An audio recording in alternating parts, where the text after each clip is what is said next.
side. Stop struggling against my demons. Stop taking life as fiction. Let it burn, burn, burn. Burn the pain, burn the lies, burn the fear inside myself, and burn it all again. It's the right time to escape this cage I've been locked in for so long. It's not where I belong. Let it burn, burn, burn into the ground.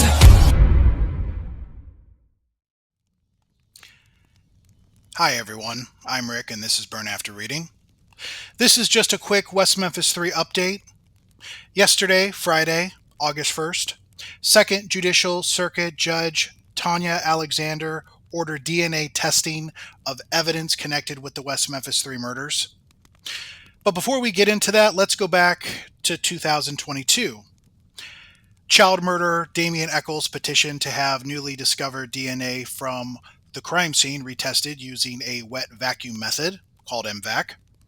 But Judge Tanya Alexander rejected the argument after prosecuting attorney at the time, Keith Cressman, said that there was little evidence to show the method was scientifically sound. A couple years later, 2024, the Arkansas Supreme Court reversed and remanded a circuit court ruling 4-3 regarding the DNA evidence following Eccles' petition. Now let's get back to August 1st.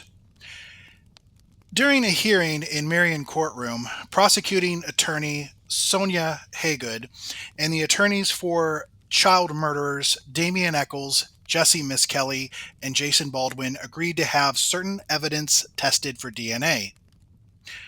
Judge Tanya Alexander signed the agreed-upon order, which stipulates that the West Memphis Police Department, the Arkansas State Crime Lab, will release the evidence to an insured and bonded courier. It has 10 days to get there, and my understanding is that it will be shipped out on Monday, August 4th. The evidence will then be taken to Bode Labs for testing using current scientifically appropriate DNA testing methods and current laboratory testing protocols.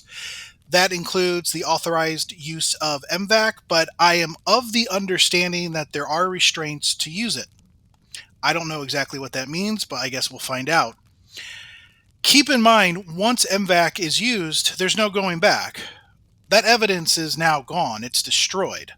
When I say evidence, I mean whatever potential DNA that may be there. And the items to be analyzed include the following: the ligatures used to tie up the three boys, Stevie, Christopher, and Michael. Michael Moore's ligature hairs. Terry Hobbs, stepfather of Stevie Branch, his hairs. Stevie Branch's body hairs. Christopher Byers' body hairs. Scout cap hairs. Blue pants hairs. Tree stump hair. Dyed hair from white sheet covering Stevie Branch. Blue jeans, blue wallet hair.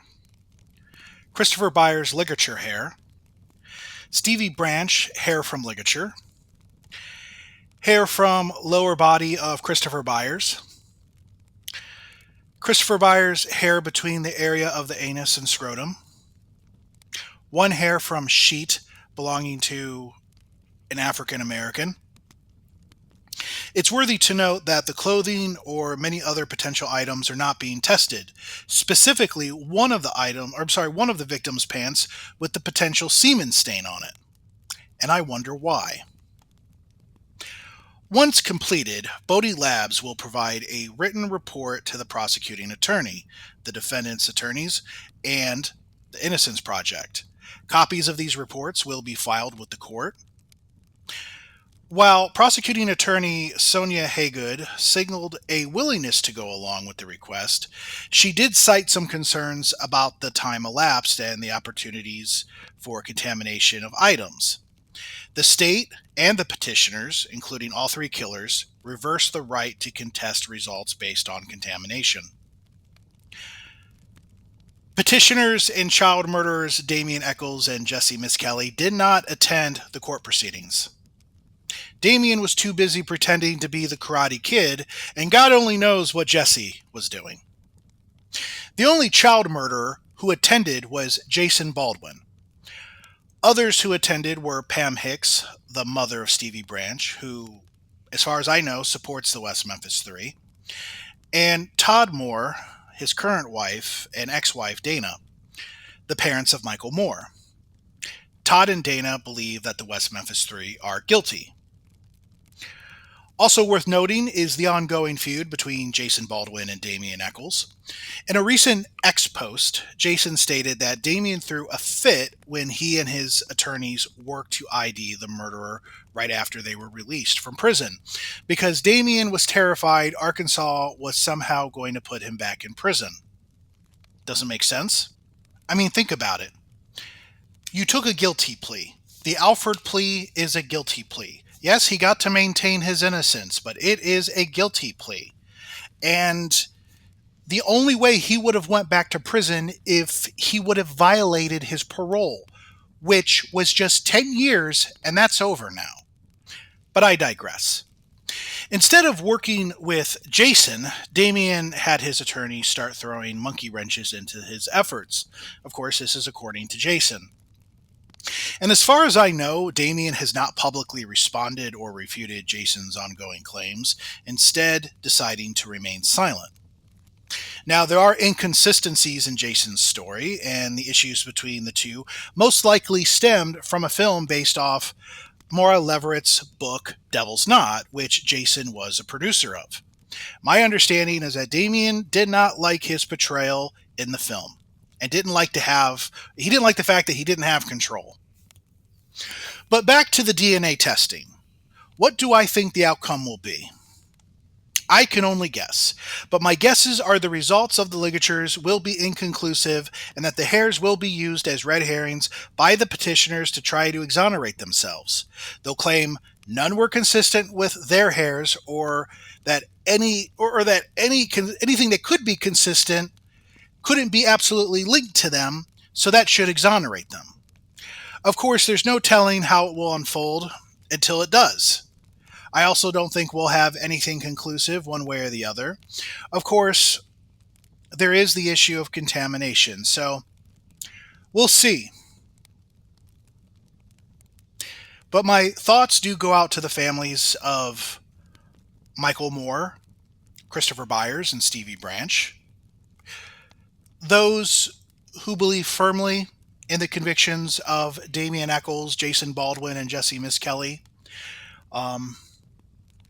I'm so sorry that you still have to go through this, that it's never ending. And unfortunately, despite the results, whatever will be, I still fear this will not be the end.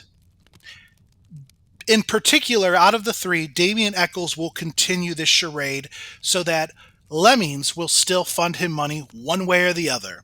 And idiots like Bob Ruff, they'll continue with it.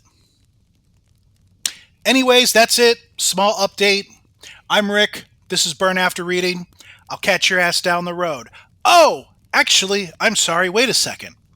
If you would like to watch or listen to the evidence regarding the West Memphis Three case, there's some options. You can read or listen to Gary Meese.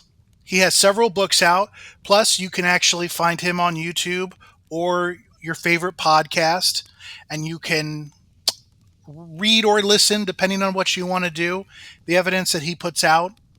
Of course, there's myself. I would say check out the West Memphis Three for Dummies. To me, it's my best work on the case. You can watch it in parts, or you can binge watch it, but be advised it's over 6 hours long. Then, if you want something that's a little more neutral, something with a little less spine, I guess you can listen to the Prosecutor's Podcast. It's not that bad. You just have to get through all the commercials, all the anecdotal bullshit, and all their opinions. If you can get through that, there actually is some good information there. So do that if you want to. If you want to learn more about the case. Now we can end this proper. I'm Rick Mullinax.